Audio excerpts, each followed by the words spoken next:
Imagine thinking your husband was just working late, only to discover his affair wasn't with another woman but with a man. My name is Madeline, and for years, I thought I knew Lorenzo.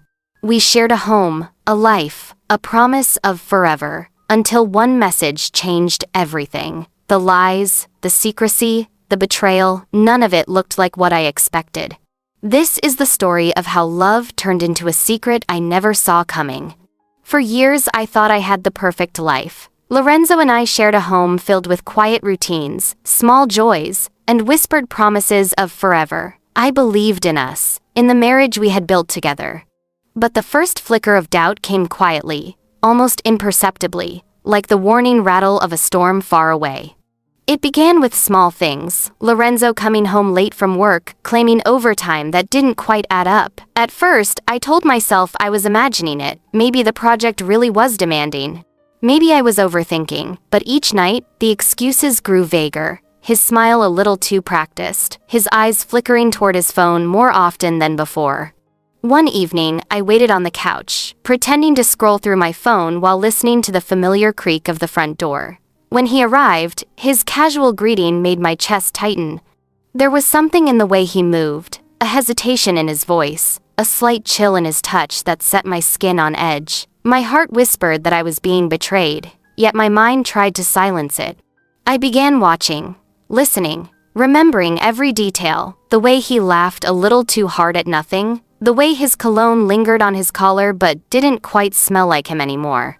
I questioned myself. Was I imagining things? Was I being paranoid? Then, one evening, he left his phone charging on the kitchen counter, a rare mistake. I froze. My hands trembled as I reached for it. My mind raced with fear and anticipation. What I would see in the next few seconds could change everything. Could it really be true? I tapped the screen. The messages lit up. Names I didn't recognize. And in that instant, my life split in two. I had no idea that what I was about to discover would shatter my marriage and my trust forever. The first name I saw made my heart stop. Oliver. A name I had never heard in our life together, yet here it was, intertwined with Lorenzo's words in a way that made my stomach turn. The messages weren't innocent. Flirtation, affection, secrecy, they painted a picture of a life I had never been part of. Every late-at-work excuse suddenly made sense. Every time he avoided calls or deleted texts, it wasn't work, it was Oliver.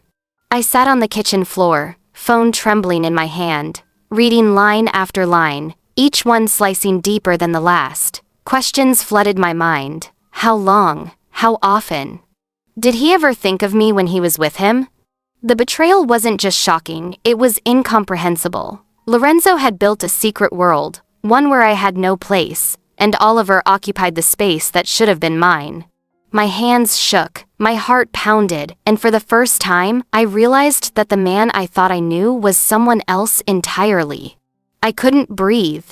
I couldn't speak. I was trapped in the horror of realization, trying to absorb every detail without losing myself completely.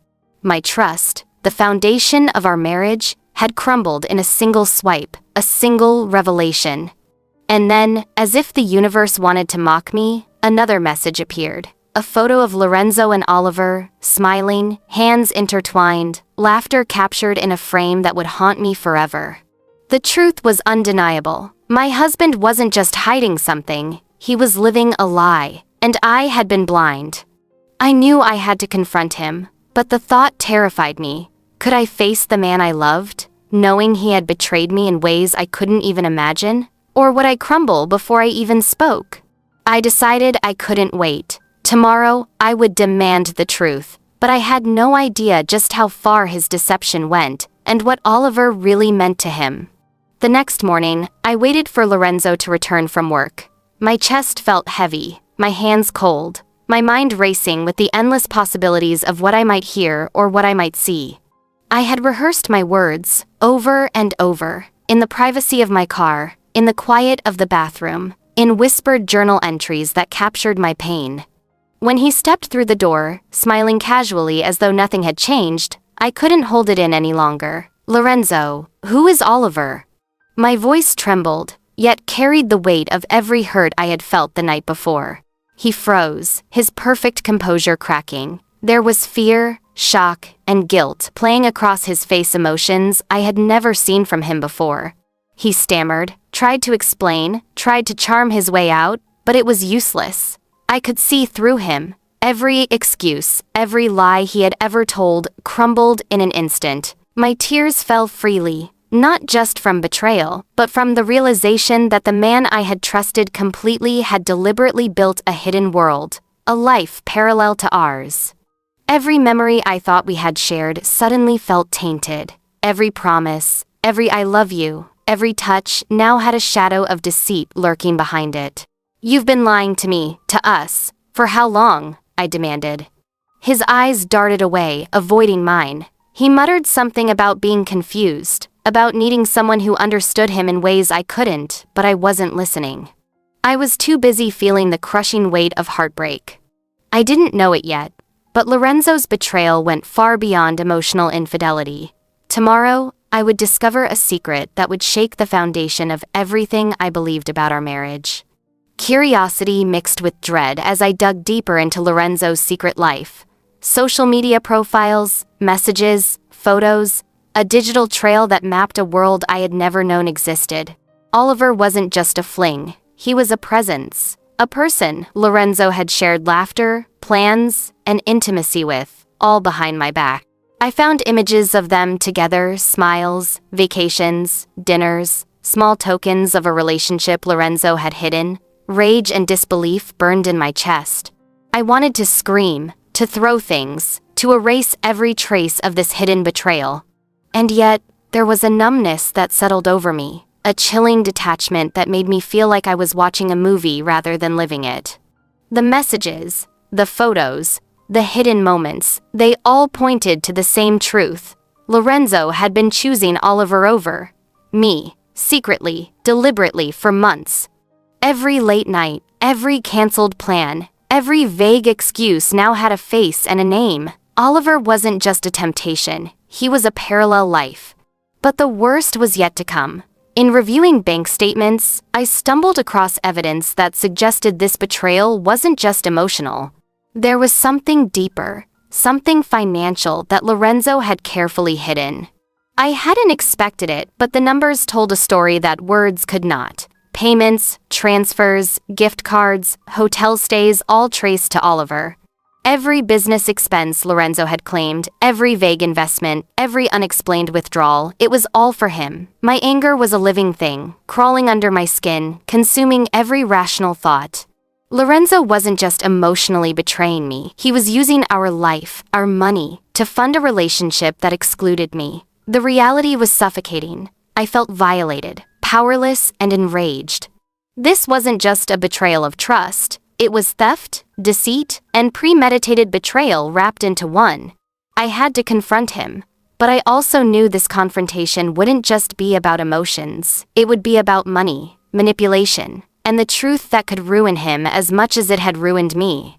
Sleep became impossible. Every night, I replayed conversations, re-examined receipts, revisited photos, trying to make sense of it all. The combination of emotional and financial betrayal was overwhelming. My chest ached, my mind spun, and my tears were constant reminders of what I had lost. I started journaling, documenting every transaction, every message, every lie. Writing gave me control over something that had felt completely out of control. I realized I had been living in a carefully constructed illusion, one Lorenzo had manipulated with ease. And then I found a message that made my blood run cold. Lorenzo and Oliver were planning a future together. My husband had been mapping a life with another man while living under the same roof as me. The weight of betrayal pressed on me from every side. I had to make a choice: leave, stay, and confront, or somehow salvage what remained. Leaving would mean upheaval, financial independence, facing judgment. Staying would mean endless reminders of deceit.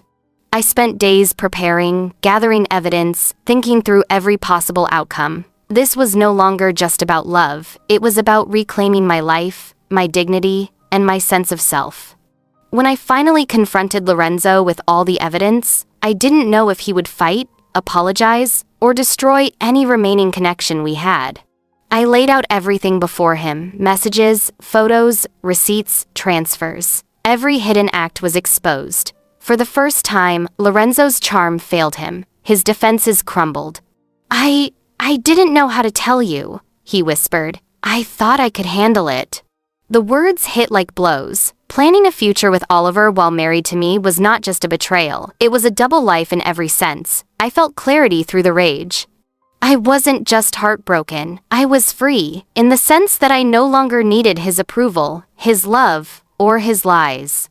But even as I walked away, I knew the emotional scars would not fade quickly. How would I rebuild the life that Lorenzo had nearly destroyed? Life after Lorenzo was chaos. Trust was broken. Money had been manipulated. Friends and family were caught in the fallout. Slowly, I began to rebuild therapy. Reconnecting with friends and reclaiming financial independence became my lifeline. Each day, I learned to breathe again, to find joy in small moments, and to separate my identity from the man who had betrayed me. And then Oliver reached out, not with apologies, but with arrogance. He wanted something from me that I could never give. Oliver sent a message that threatened to undo the progress I had made. He wanted Lorenzo back, or at least leverage over my silence. I realized that betrayal doesn't always end when you walk away. It lingers, tests boundaries, and forces you to confront your own strength. I didn't reply. Instead, I doubled down on reclaiming my life, cutting ties with anyone and anything that reminded me of them. Just as I thought I was safe, Lorenzo contacted me one last time, and what he said made me question everything I had rebuilt. Lorenzo's final attempt at reconciliation was weak, desperate. I listened, spoke my truth, and walked away for the last time. No tears, no apologies accepted, no arguments. I had finally placed the power back in my hands. I understood then that closure isn't about them, it's about reclaiming yourself. But even in closure, lessons linger. The betrayal had left scars, and scars are reminders, but also proof of survival. Looking back, I see now that betrayal is layered: emotional, financial, and strategic. Lorenzo and Oliver will always be part of my story, but they don't define me. I rebuilt a life of independence, trust, and boundaries. I valued honesty over convenience, integrity over appearances, and self-respect above all. And though the memory of betrayal never fully disappears, it fuels a life of resilience, strength, and freedom I never knew I had. Some betrayals are obvious, others hidden in plain sight. Madeline thought she knew her husband, but the truth taught her the hardest lesson. Sometimes, the person you trust most has the darkest secrets. Lies leave scars, betrayal leaves lessons, and surviving teaches strength no one can take away. This is Lies and Regrets, where confessions remind us that truth always finds a way